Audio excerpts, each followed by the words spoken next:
This is Matthew Robert Payne. This is called the Prophetic Supernatural Experience. This is chapter 33 in part 3, Ministering in the Prophetic in the book.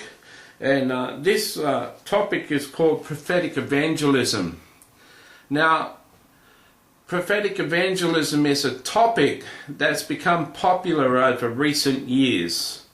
But evangelizing people through the prophetic giftings, the gift of prophecy, word of knowledge and word of wisdom, is nothing new. Jesus used the gift of prophecy with the woman at the well in Samaria. He told the woman at the well that, no, that's correct, you haven't got a husband. In fact, you've had 5 husbands, and the man you're living with at the moment isn't your husband. This caused a response in the woman to say, I perceive you're a prophet.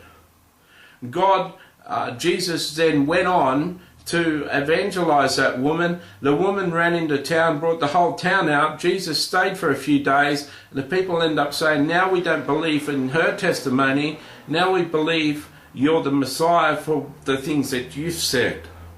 Jesus won people to himself. We had the first non-Jewish converts to the Christian faith through a prophetic experience with a woman on a well. So prophetic evangelism is nothing new. Prophetic evangelism is essentially using your gift with strangers, using your gift out in the non-Christian world. Now, how can that come about? Well, there's a lot to prophetic evangelism. There's a book called Prophetic Evangelism by a person called Mark Stibbe, S-T-I-B-B-E. That's a tremendous book. And there's a book called Prophetic Fishing, and that's another tremendous book on prophetic evangelism. They go into a lot more detail in prophetic evangelism. It's something that you want to pursue. It can be found in those pages, a lot more than 3 or 4 pages, which I'm going to cover in this book. I have a certain way that I approach a person. Very shortly, I'll just share something.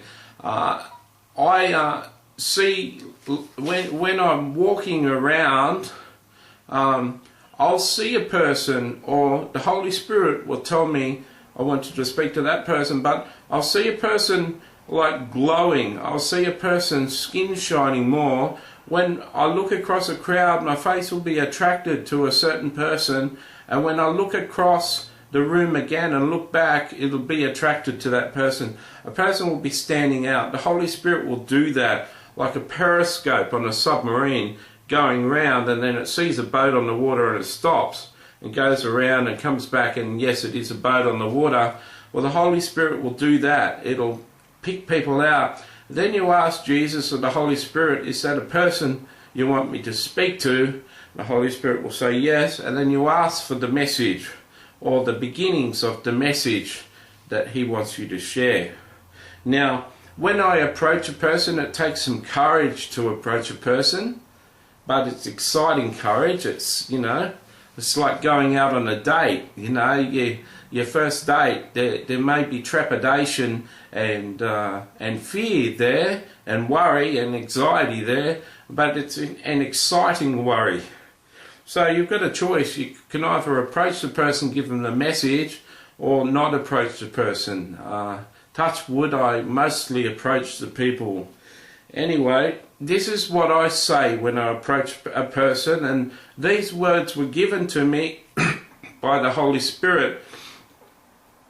And I see these words work about 295 times out of 300. The last 300 times I've used these words, it's only been 5 to 10 times that it's been rejected. And this is what I say. Excuse me, because a lot of the time the person's talking or they're with someone else. Tap them on the shoulder, I say, excuse me. I walk up, get their attention and say, excuse me, I have a gift. And that gift sometimes gives me the ability to to get a special message for a person. Today I've got a message for you. Would you like me to share it with you? Right away, a person thinks that they've been approached by a psychic or a clairvoyant. So many times people say, yes, I'd like to hear it, and then you launch into the beginning of the prophetic word. Now, if you've moved into prophetic, you'll know that once you start the first words of the prophetic, it's like turning a tap on. Or once the tap is flowing, then the prophetic word will start to flow through you. So all you've got to do is start with the first couple of sentences and the prophetic word will continue to flow through. Now at the end of the prophetic word, you've got a choice. You can choose to say nothing, or you can choose to say what I say in a lot of instances, depending on what the Holy Spirit tells me to say. I'll say to a person, now, that may have sounded like I was a clairvoyant, but I'm not a clairvoyant. I'm a Christian gifted in the gift of prophecy. God really loves you and He wanted you to know that message today. Have a wonderful day. God bless you. Bye-bye. And I'll leave him. It's important for you to understand that you don't have to convert people. You don't have to win a person to Jesus Christ in a prophetic evangelism encounter. The word evangelism in the term seems to make you think that you've got to win souls. Mostly evangelists lead people to Christ. I prefer to say that you're a seed planter. God, in His wisdom, will water that seed. They'll come across another Christian and the Christian will be nice to them, and another Christian, and one day they'll be saved. You can pretty well be sure if God sends you to give a prophetic word to a stranger that He's going to send other people into that person's life to water that seed. You're only to do what the Holy Spirit tells you to do. If sometimes the Holy Spirit says lead them in the prayer of salvation, you do that and go ahead and do that with joy. But don't be concerned if you've, like me, done 3,000 or 4,000 prophetic words and only led about 15 people to the Lord. I know that there's 4,000 people out there with major seeds being planted in their life.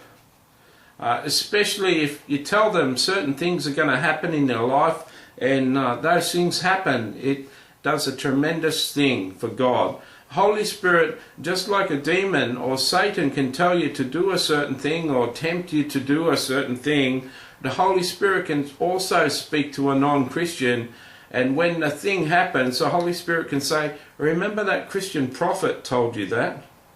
God arranged that. Isn't it amazing? And they'll just get that thought in their mind and they'll give honour to God, and God will do the reaping of that soul.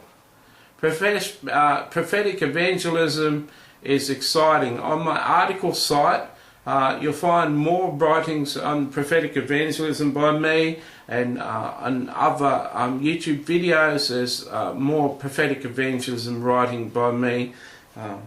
And as I've mentioned, those 2 books on prophetic evangelism are great resources. Prophetic evangelism is one of the most exciting things that I do. I'm a seed planter.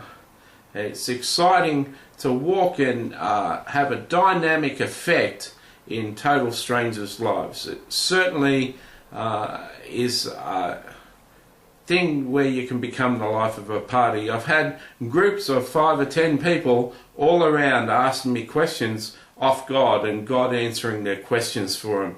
It can be very entertaining and very exciting. I encourage you all to step out and ask God to give you encounters, divine encounters, so that you can practice the gift of prophetic evangelism.